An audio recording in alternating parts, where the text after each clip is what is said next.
As ordenanças do Templo Sud foram escritas pela primeira vez em 1877.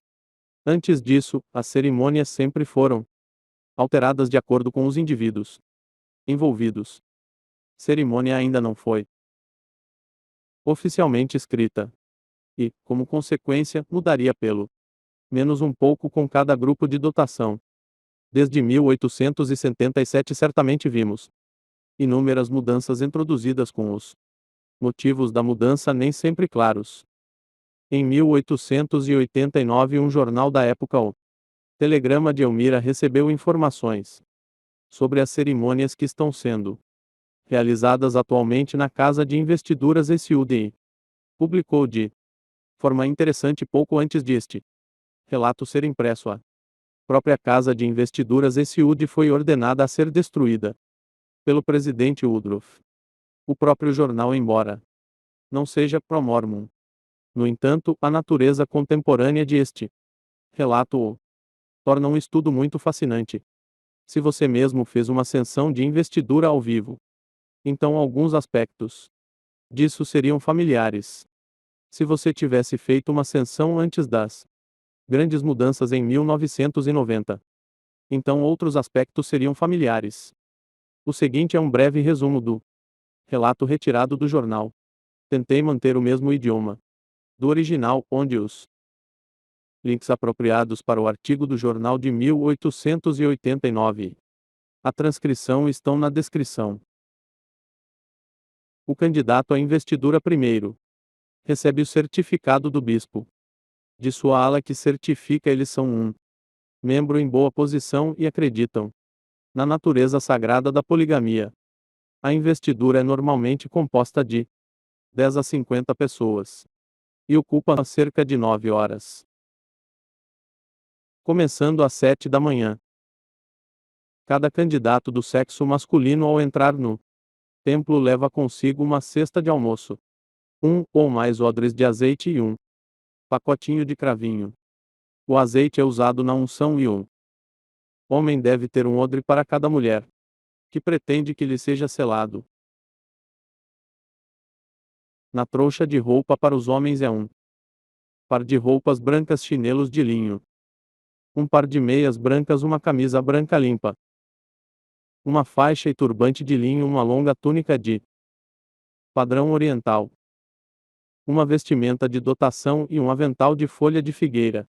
O avental de folha de figueira é um quadrado de seda verde no qual estão gravadas 9 folhas de figueira marrom. Na feixe de roupas para mulheres são ligas, um par de chinelos de linho, um par de meias brancas. O chemise sempre esqueço como se pronuncia. Um vestido de noite, um gorro com um enorme véu, uma faixa, uma túnica esvoaçante, um dom ou veste nupcial e um avental de folha de figueira. Todas as roupas são brancas, exceto o avental de folha de figueira.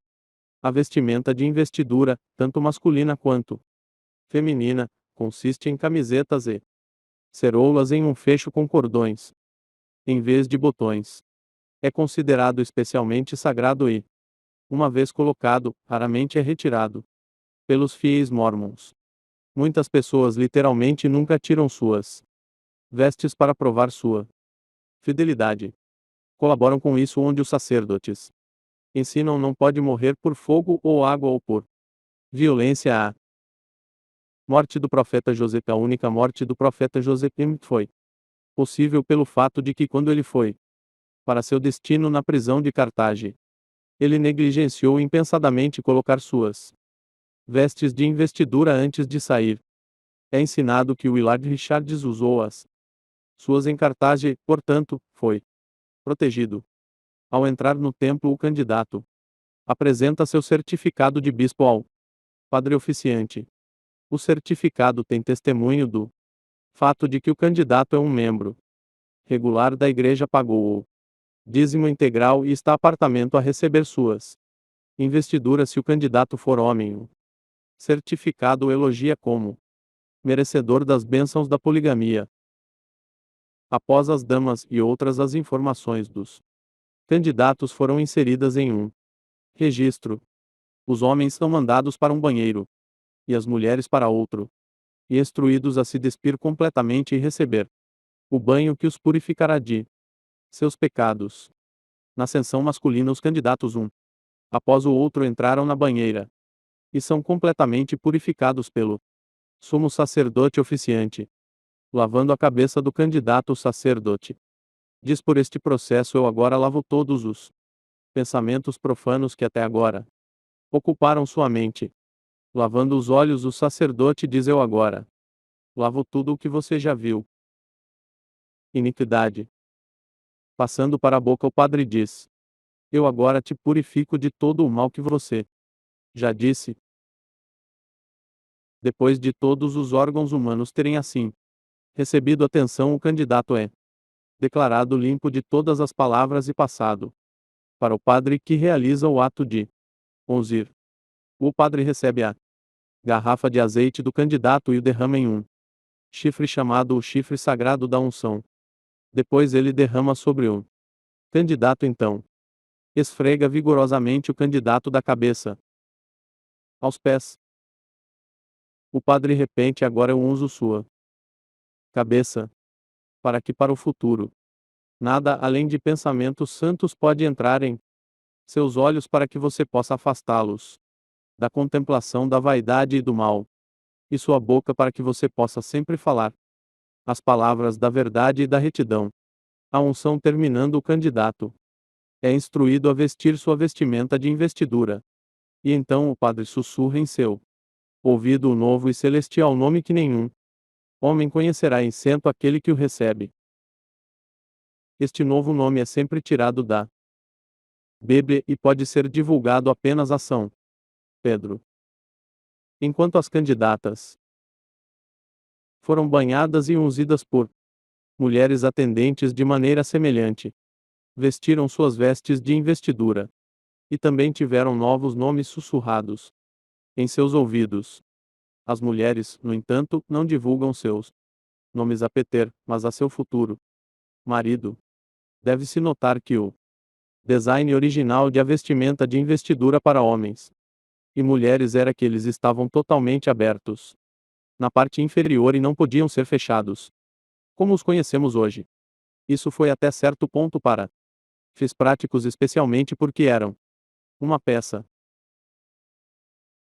Os candidatos são conduzidos a uma sala escura e instruídos a sentar no chão. Deve-se notar que às vezes os candidatos estão vestidos com roupas levemente modestas, com a parte inferior totalmente aberta, e outras vezes estão totalmente nos sentados juntos.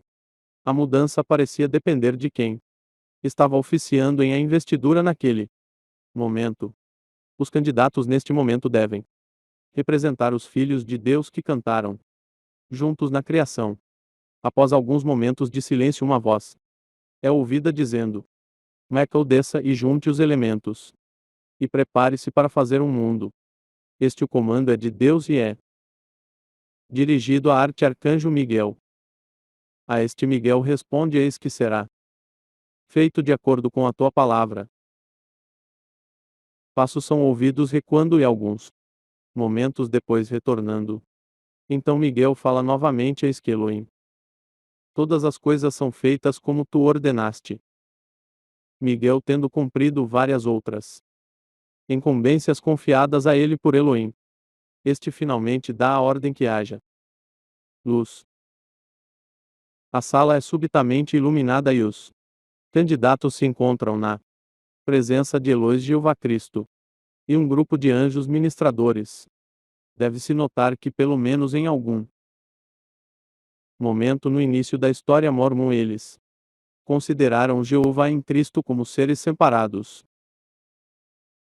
O mundo tendo agora sido completamente organizado e preparado para a habitação do homem, Elohim, Jeová e Cristo, eles acreditavam serem três entidades separadas. Digamos: façamos o homem à nossa própria imagem, segundo a nossa semelhança, e que ele tenha domínio sobre todas essas são obras. Em resposta a este comando, Adão surge totalmente nu e alegremente inconsciente. Dos deuses contemplam seu trabalho e ficam satisfeitos com isso. Mas observando a condição de abandono de Adão, observou que não é bom para o homem para ficar sozinho e concluir para fazer uma ajuda adequada para ele. Adão adormece e os candidatos são instruídos a imitar o sono também, enquanto estão estendidos no chão. Eva é criada e quando eles abrem os olhos novamente, eles a veem de pé diante deles totalmente nua também sem saber de sua situação. Deve-se notar que Eva é quase sempre interpretada por uma mulher muito atraente. O recorde declarado. Após a criação, os candidatos se mudam para outra sala chamada o Jardim do Éden. Aqui Adão e Eva são casados e os deuses os incumbiram de serem frutíferos e multiplique e encha a terra. Os deuses então mostram a eles a consequência da desobediência e deixa o jardim. Então Eva sendo deixada sozinha por Adão por um curto período de tempo, é tentada pelo diabo, que sempre esteve escondido no jardim. O diabo nesta ocasião é vestido com um terno de veludo preto e na cabeça um gorro preto com enormes abas para orelhas. No peito ele usa um avental chamado o avental do diabo de seda branca sobre o qual seus dois pilares representam os pilares do Templo de Salomão e um grupo de serpentes. Depois de reconhecer Eva, o diabo vai direto para a árvore um fruto proibido. Come um pouco e declara que é bom. Ele então oferece a Eva. Ela recusa o fruto ao princípio, mas finalmente aceita e come. Então, pela primeira vez, ela vê claramente o que deve ser feito a fim de obedecer ao comando dos deuses para ser frutífero e multiplicar e reabastecer a terra. Neste ponto, o registro afirma que ocorre uma citação, uma cena muito repugnante para a impressão. Final citação. O processo exato da queda varia. Neste ponto, de acordo com o oficiante envolvido. Em um momento, o próprio diabo tem relações sexuais com Eva, o que resulta em sua queda. Em outro momento, o diabo apenas explica as coisas para Eva e Adão. Citação sendo fortemente tentado por Eva final. Citação tem relações sexuais com ela e eles caem juntos. Eu o encorajaria fortemente a ler o registro sobre isso. A queda realizada aos candidatos devem perceber pela primeira vez sua condição nua e se apressar para colocar seus aprãos de folhas de figueira. Jeová reaparece repentinamente no jardim e procura por Adão e Eva que se esconderam nos arbustos. Adão onde arte tu ele declara. Adão e Eva aparecem. Adão então declara: eu ouvi tua voz em um jardim e fiquei com medo porque estava nu e me escondi. Para isso Jeová responde: quem te disse que você estava nu? Você comeu do fruto proibido. Adão culpa todos, o culpa a Eva, afirmando que a mulher que você nos deu para ficar comigo ela me tentou e eu caí. Jeová se virando para Eva diz: o que é isso que você fez? Eva coloca a culpa no diabo que é então convocado perante Jeová e amaldiçoado. O diabo é amaldiçoado então que sobre o teu ventre irás. Ele então cai no chão e rasteja sobre suas mãos e pés. Eva também é amaldiçoada. Em tristeza darás à luz filhos, e eu multiplicarei grandemente tua dor e tua concepção, e teu marido ele governará sobre ti por último de tudo. Adão é informado de que ele deve viver do suor de seu rosto. E então os candidatos são expulsos do jardim do Éden, sendo conduzidos a uma sala artificialmente fria para representar o rigor e a esterilidade de um mundo caído e deixado pelos deuses e os anjos por enquanto por conta própria. Neste ponto a cerimônia durou cerca de 6 horas. Depois de uma longa espera, Jeová finalmente reaparece. Ele informa aos candidatos que, por causa da queda de Adão e Eva, eles foram expulsos da presença de Deus. Lá ainda há um caminho de salvação aberto. Para eles, ele diz a eles para serem pacientes, até que o plano seja revelado a eles. Eles são ordenados a colocar suas vestes de investidura. E, enquanto o fazem, são informados de que, se revelarem o que tinham vistos e ouvidos no jardim do Éden, suas memórias serão arruinadas e eles serão condenados para sempre, para tornar a pena de apóstata ou apostasia ainda mais terrível. E o peito esquerdo das vestes de investidura dos candidatos, sobre o joelho direito de cada candidato, também é cortado um corte. Deve-se notar que após esta cerimônia ser concluída, o candidato leva as vestes para casa e costura as marcas fechadas aos sacerdotes e, em seguida, dá candidatos um após o outro o primeiro aperto do sacerdócio arônico ou menor, que consiste em colocar o polegar na junta do dedo indicador e juntar as mãos. Em seguida todos os candidatos se ajoelham em um pequeno altar e juram nunca falar contra o ungido do Senhor, profeta, mas para obedecê-lo e as leis da Igreja Mórmon e tudo o que eles prescrevem, em preferência às leis de qualquer reino ou nacionalidade e mais especialmente as dos Estados Unidos, finalize a pena por se recusar a obedecer ou revelar este juramento e aperto. É citado que teremos nossas gargantas cortadas de orelha a orelha e a língua arrancada da boca. Final citar. O sinal desta penalidade é secar a mão com o polegar apontando para a garganta bem na garganta, e com a mão levantada em direção ao seu candidato jura cumprir o mesmo. Depois que este juramento é feito, 3 homens aparecem representando os apóstolos Pedro, Tiago e João. Eles se posicionam atrás do altar com Pedro no centro. Pedro carrega em sua mão 2 grandes chaves, representando as chaves do céu e do inferno. Diante dos 3 apóstolos agora vêm homens, representando os vários credos da cristandade, e com sucesso sucessivamente apresentam os dogmas de suas igrejas. Cada discurso é uma sátira obscena e indecente, cheia das mais grosseiras obscenidades sobre a igreja. Depois de todos terem falado, o apóstolo Pedro prega a verdade, que é ao Evangelho Mórmon que Penterstat cita aqui são esses canalhas miseráveis de uma esposa entre os metodistas batistas, e que várias seitas tentando entrar no céu com apenas uma esposa em seus braços. Nenhum homem pode entrar na lama para a glória. Desse jeito, eu seguro as chaves e não o homem pode entrar, a menos que esteja equilibrado com uma esposa em cada braço e ele deve ter mais 20 ou 2 pendurados nas abas do casaco. Caso contrário, sua glória no céu não será grande abalo. Todo o sexo está errado, saia de entre eles e seja você separar. A Igreja de Jesus Cristo dos Santos dos Últimos Dias é a única verdadeira Igreja de Deus. Na terra serão condenados todos os que rejeitarem o Evangelho proclamado pela Igreja dos Últimos Dias. Fim da citação. Pedro, tendo concluído seu discurso, diabo aparece e o tenta. Ele resiste com sucesso à tentação e afasta o diabo dele.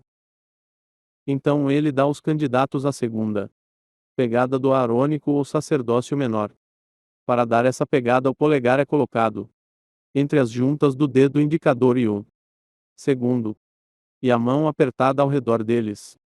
A penalidade, pois isso deve ser separado e os membros lançados ao mar. O sinal da penalidade é dado passando a mão bruscamente pelo meio do corpo. Em seguida, o juramento de castidade é feito por ambos os candidatos masculinos e femininos que as mulheres juram ser fiel a seu marido e a se submeter voluntariamente a Pluralidade de esposas e o homem a ser fiel às suas esposas espirituais. E suas esposas procuradoras, suas esposas para o tempo. E suas esposas para a eternidade. A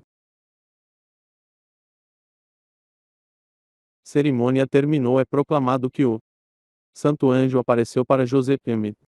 Deu a ele as chaves do reino e restaurou as bênçãos do antigo evangelho. Em seguida, os candidatos são os primeiros recebem o primeiro aperto do Melquisedeque, ou sacerdócio superior. Este aperto que os sacerdotes ensinam foi o mesmo mantido por Cristo. O aperto é dado colocando o polegar na junta do dedo indicador, colocando o dedo indicador reto ao longo da palma da mão e apertando a parte inferior da mão com os dedos restantes. O aperto dado um juramento é administrado aos candidatos que juram citar para vingar a morte do profeta. José Emmett e seu irmão irão sobre a nação americana e ensinar nossos filhos e os filhos de nossos filhos até a quarta geração. Inimizade interna ao governo dos Estados Unidos. Final citar. A penalidade por divulgar este aperto e juramento é extirpação enquanto vivem uma condenação interna. Os candidatos agora estão alinhados em ordem. Antes de um recesso com cortinas e o apóstolo Pedro faz uma palestra no véu. A palestra instrui os candidatos que o santo sacerdócio de Deus foi dado a José Emmett e seus sucessores de Cristo e seus portadores do sacerdócio todo. Respeito é devido. Obediência implícita e cedeu sem murmurar. Aquele que deu a vida tem o direito de tomar lá seus representantes o mesmo. Você deve então obedecer a todas as ordens do sacerdócio espiritual e temporal em questões de vida ou morte. Você agora está pronto para entrar no reino de Deus. Meu meta então informa aos candidatos que todos os comerciantes serão conhecidos. No Conselho dos Deuses, foi decretado que aqui os infiéis devem morrer. Alguns entram aqui com umas intenções, mas nenhum com umas intenções vai além deste.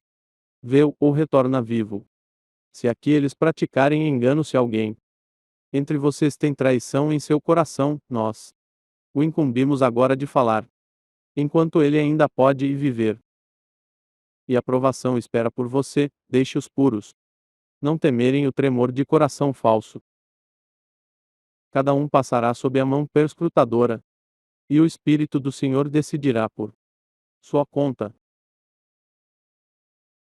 Um a um, os candidatos são esticados de costas no altar. E o padre passa uma grande faca ou navalha em suas gargantas. Se forem infiéis, presume-se que morrerão naquele altar.